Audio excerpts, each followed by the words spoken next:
आपका हिंदी पाठशाला में स्वागत है।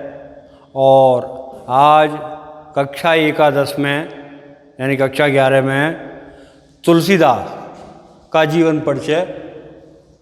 देखिए, तुलसीदास जी का जन्म के संबंध में विद्वानों में मतभेद है। कुछ विद्वान ऐसा मानते हैं, जैसे डॉक्टर नगेंद्र हैं, इन्होंने तुलसीदास जी का जन्म संवत 1554 को माना है, जबकि अन्य विद्वानों में जैसे शिव सिंह सरोज है, पंडित राम गुलाम हैं, तो इन्होंने इनकी जन्मतिथि सन 1532 मानी है।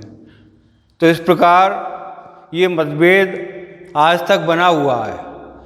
डॉक्टर नगेंद्र ने इस बारे में कहा भी है, एक दुआ प्रसिद्ध है इनके जन्म के संबंध में, 1554 विषे कालिंदी के तीर, श्रावण शुक्ला सप्तमी तुलसी धरो शरीर। इस प्रकार इस दोहे से ऐसा प्रतीत होता है कि इनका जन्म संवत 1554 माना गया। अब वो बात आती है स्थान के बारे में। तो स्थान के बारे में भी लोगों में मतभेद है। कुछ विद्वान इनका जन्म बांदा जिले के राजापुर नामक ग्राम को मानते हैं, जबकि कुछ विद्वान इनका जन्म सोरों एटा जिले को मानते हैं। लेकिन इनका जो वास्तविक जन्म बाद में सब विद्वानों ने सहमति जो प्रकट की, वो राजापुर नामक ग्राम को की। ऐसा माना जाता है, जब इनका जन्म हुआ तब इनके मुख से राम शब्द निकला। इसके कारण इनका नाम राम बोला रख दिया। और दूसरी बात, इनका जन्म मूल नक्षत्र में हुआ। ऐसा विद्वान लोग मानते हैं कि वर्ष में 27 नक्षत्र आते हैं, और सबसे कोई अशुभ नक्षत्र है तो वो मूल नक्षत्र है। कौन सा नक्षत्र है? मूल नक्षत्र।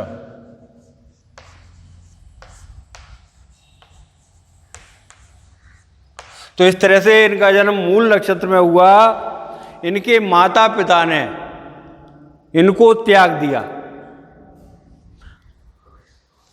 वैसे तो जन्म के 6 घंटे के बाद ही इनकी माता का देहांत हो गया। पिता ने भी इनको त्याग दिया। इनकी माता का नाम हुलसी और पिता का नाम आत्माराम दुबे था। इनका पालन पोषण एक चुनिया नाम की स्त्री ने किया। और थोड़ा बड़े हो गए तो ये बाबा नरहरि दास के शिष्य बन गए।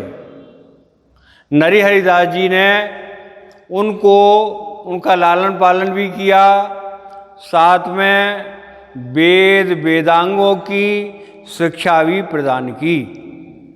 ये जब शिक्षा में पारंगत हो गए, तब इनका विवाह रत्नावली नाम की कन्या के साथ हुआ, जो अत्यंत रूपवती थी। ऐसा बताते हैं कि एक बार इनकी पत्नी बिना बताए इनको छोड़ करके मायके चली गई। शाम को ये जब घर पहुँचे, और पत्नी को घर में ना पाकर ये ससुराल की तरफ चल दिए।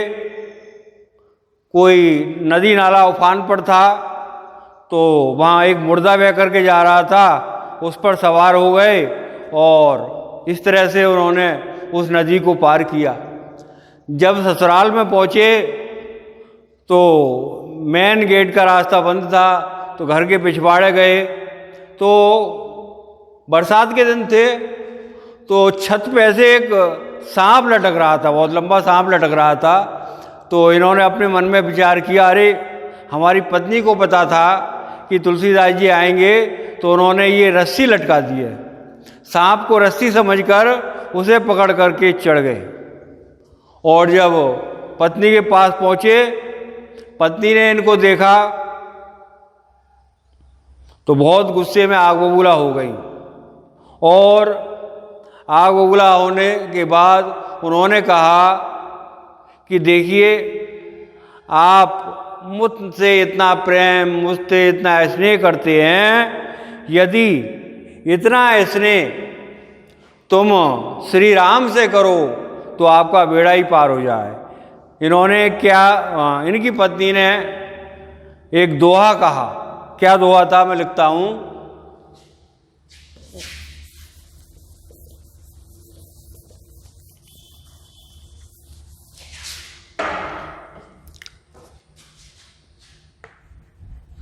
लाज ना आवत आपको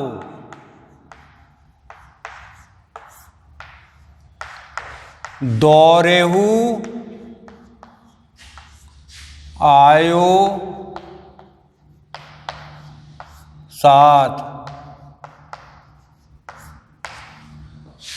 धिक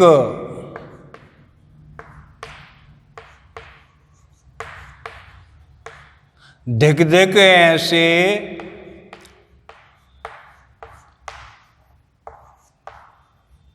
प्रेम को कहा कहूं मैं नाथ। अर्थात इन्होंने कहा, लाज ना आवत आपको दौरे हु आयो साथ, दिग दिग ऐसे प्रेम को कहा कहूं मैं नाथ। और फिर आगे का क्या कहा, अस्थि चरम में देह मम।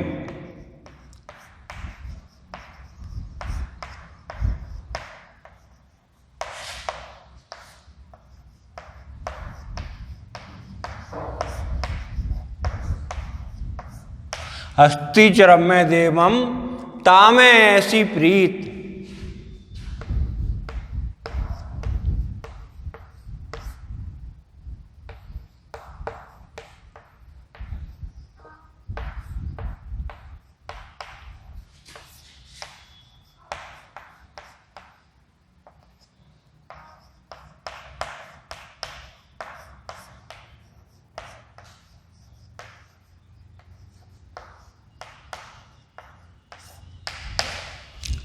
अस्थि चरम में देह मम तामे ऐसी प्रीत, ऐसी तो श्री राम में होती ना भवभीत। इस हड्डी मांस के पुतले से तुम इतना प्रेम कर रहे हो, अगर इतना प्रेम श्री राम से करो तो आपका जीवन का बेड़ा पार हो जाए, आप उद्धार हो जाओ। पत्नी के इस तरह के वचनों को सुनकर तुलसीदास जी का मस्तक एक तरह से घूम गया, सिर पकड़कर बैठ गए, विचार करने लगे और उन्होंने फैसला किया कि अब मैं गृहस्थ आश्रम छोड़ करके संन्यास आश्रम लूँगा और मेरा अब गृहस्थ से कोई नाता नहीं रहेगा।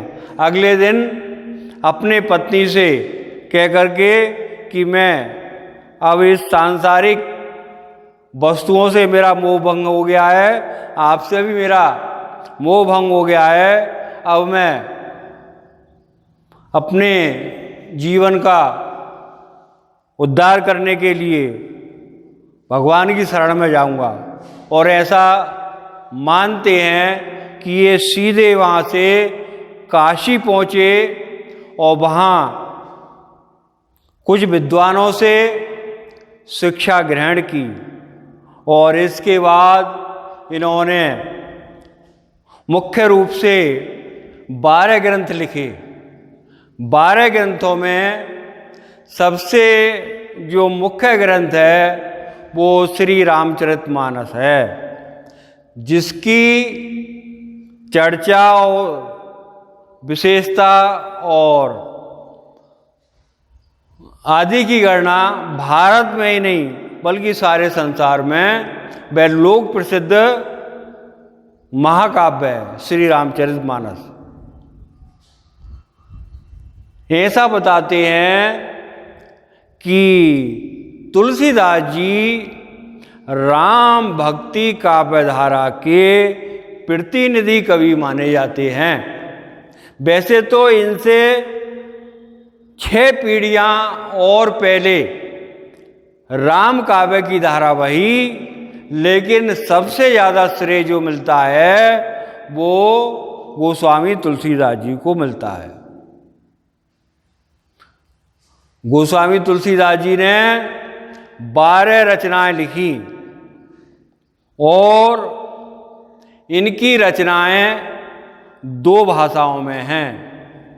पहली भाषा है इनकी अवधी भाषा और दूसरी भाषा है ब्रज भाषा।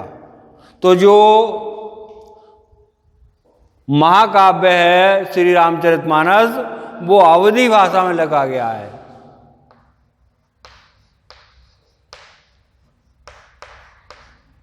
ये अवधी भाषा में लिखा गया है और अन्य जो ग्रंथ हैं वो ब्रज भाषा में लिखे गए हैं। कुछ रचनाएं मैं इनकी आपको बता देता हूँ।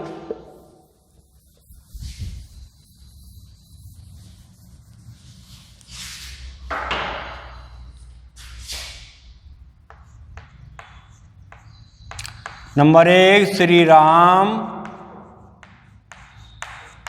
चरित Manas. Number 2 Dohavali. Number 3 Gitavali. Number 4 Shri Krishna Gitavali.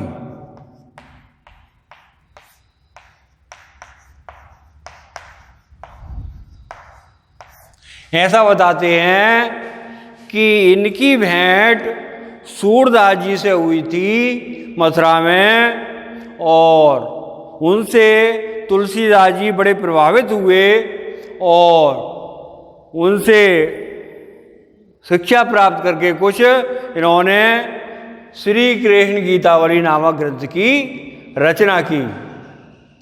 Number 5 Barvai Ramayan. Number 6 Ramlala Nahchhu.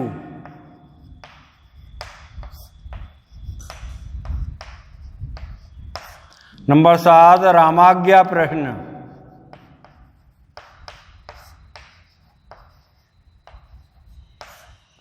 Number 8 Vinay Patrika.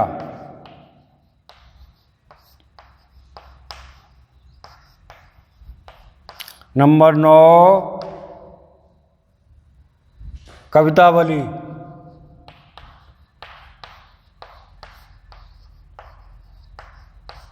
Number 10 वैराग्य संदीपनी।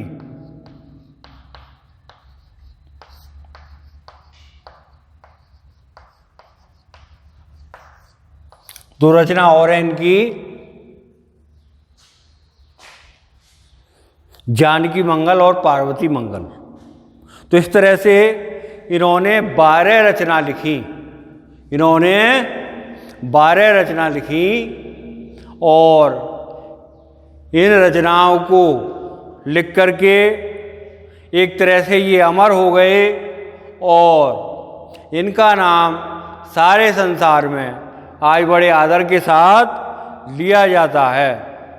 और संवत 1680 में इनकी मृत्यु हो गई। इनकी मृत्यु के संबंध में एक दोहा प्रसिद्ध है।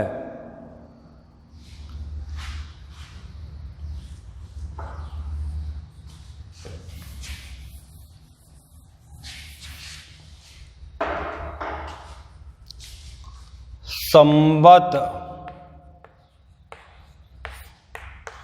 1680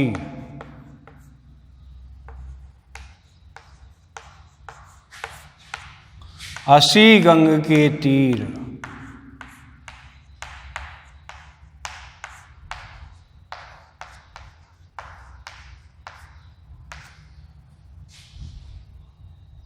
श्रावण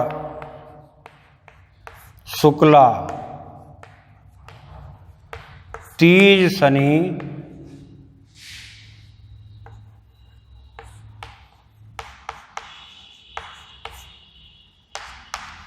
तुलसी